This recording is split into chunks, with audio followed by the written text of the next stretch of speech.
సంగారెడ్డి జిల్లాలో హైడ్రా అధికారుల తీరుపై పలువురు ఆగ్రహం వ్యక్తం చేస్తున్నారు. ప్రజా ప్రతినిధులు అక్రమ కట్టడాలు పట్టించుకోవట్లేదని తెలిపారు.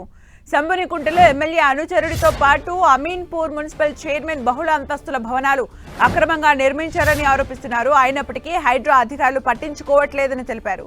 దీనిపై మరింత సమాచారం మా ప్రతినిధి పివి రావు అందిస్తారు.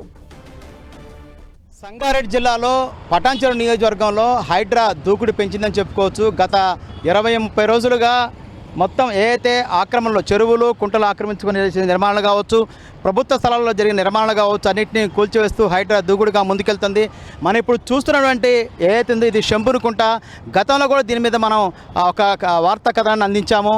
ఇది అమీన్పూర్ మున్సిపల్ చైర్మన్ పాండురంగారెడ్డికి సంబంధించినటువంటి ఆ భవనం ఏదైతుందో ఆ భవనం పూర్తిగా ఎఫ్టీఎల్లో ఈ శంభునికుంట ఎఫ్టీఎల్లో నిర్మించడం జరిగింది. నిన్న కూల్చివేతల సమయంలో కూడా చాలామంది ఇదే ప్రశ్న లేవనెత్తారు. చైర్మన్ ఏదైతే మున్సిపల్ చైర్మన్ ఎవరుతున్నారో మున్సిపల్ చైర్మన్ చెరువులో కట్టిన 2 అత్యంత ఎత్తైన 5 అంతస్తుల భవనాలను వదిలిపెట్టి మేము పైసా కోటేసుకొని వచ్చినటువంటి మా యొక్క భవనాలను ఎలా కూలుస్తారని కూడా చాలామంది అక్కడ నిన్న ప్రశ్నించడం జరిగింది. మనం ఇప్పుడు చూస్తున్న ఆ భవనంతో పాటు మనం కుడివైపు ఉన్నటువంటి విందు ఏదైతే ఉడిపి టిఫిన్ సెంటర్ ఉందో ఆ భవనం మొత్తం కూడా అమీన్పూర్ మున్సిపల్ చైర్మన్ పాండురంగారెడ్డి సంబంధించిన భవనం. ఇది కూడా ఎఫ్టీఎల్లో ఉంది. మనం చూస్తున్నాం ఈ హైడ్రా కూల్చివేతలు ప్రారంభమైన కొద్ది రోజులకే ఈ భవనం కూడా పూర్తి అయిపోయింది.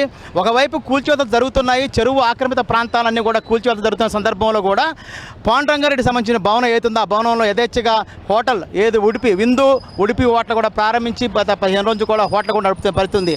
ఒకవైపు కామన్ మ్యాన్ సామాన్యులు అడుగుతూ ఉన్నారు, మా భవనాలను పైసా కోడేసుకొని మేము పోగేసుకున్న డబ్బులతో కొనుక్కున్న విల్లాలని కూల్చివేశారు.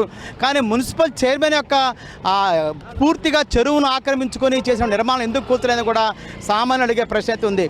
అయితే ఇప్పటికీ హైడ్రా కమిషనర్ రంగనాథ్ ఇక్కడికి 4-5 సార్లు ఇక్కడికి వచ్చారు. ఇవన్నీ అమీన్పూర్ అదేవిధంగా కృష్ణారెడ్డిపేట పటేల్గూడ ఈ ప్రాంతాలను కూడా పరిశీలించారు.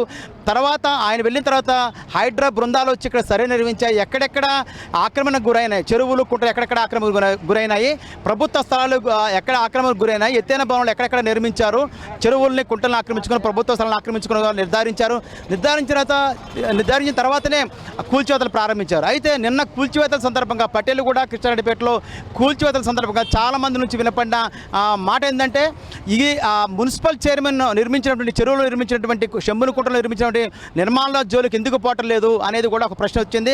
కాబట్టి హైడ్రా అధికారులు ఏదైతే ఇక్కడ రోడ్డు మీదనే ఉన్నటువంటి కొట్టను ఆక్రమించుకొని నిర్మించినటువంటి ఈ నిర్మాణాలపైన కూడా అధికారులు దృష్టి పెట్టాలని కూడా సామాన్య అడిగే పరిస్థితి ఇక్కడ కనిపిస్తూ ఉంది. కెమెరా పర్సన్ వినోద్తో పివి రావు, 10 టీవీ, సంగారెడ్డి నుంచి.